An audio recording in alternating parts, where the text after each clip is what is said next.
Good morning, Steve Free in Chicago with the morning grain comments. Well, the markets mixed overnight with beans higher, corn and wheat lower.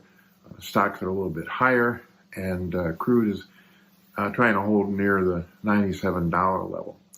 Outside markets, again, markets are watching the war in Ukraine. We're watching slower economy in China and lockdown of Shanghai, maybe reducing their commodity import demand.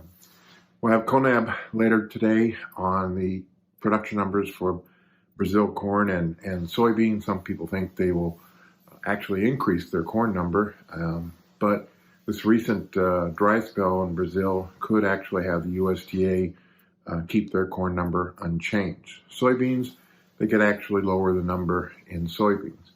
Here in the United States, we've seen very low volume in front of the USDA's report on Friday.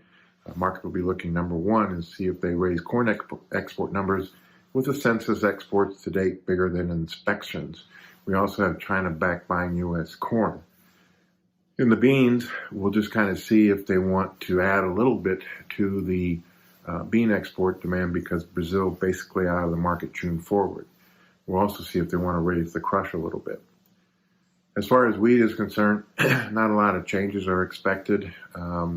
I think that they'll be watching pretty closely to see if they change exports out of the Black Sea from Russia and Ukraine. Some people think that they should drop that combined number by at least 10 million metric tons, although Russia is shipping out a few cargoes to countries like Egypt, Turkey, and Iran.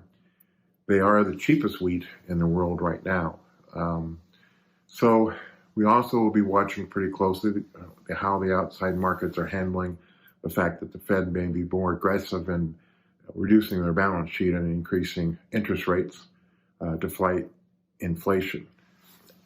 So I think that the market right now is basically on hold. We're near some key resistance levels. I think we need a weather issue to push over those levels. I don't think we can do it by demand only. The funds are still a big percentage of our open interest, and we still may be a little bit overbought if U.S. summer weather is normal.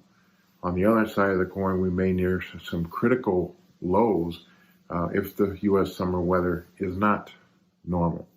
My bias is that prices have not seen the highs yet, but we're in kind of a lull right now until we start trading weather, probably in May. So let's watch CONAB, USDA, money flow, and then all important weather. As always, these are my thoughts and not those of ADM Investor Services. Have a safe and profitable trading day. Remember, always treat people like you yourself would like to be treated.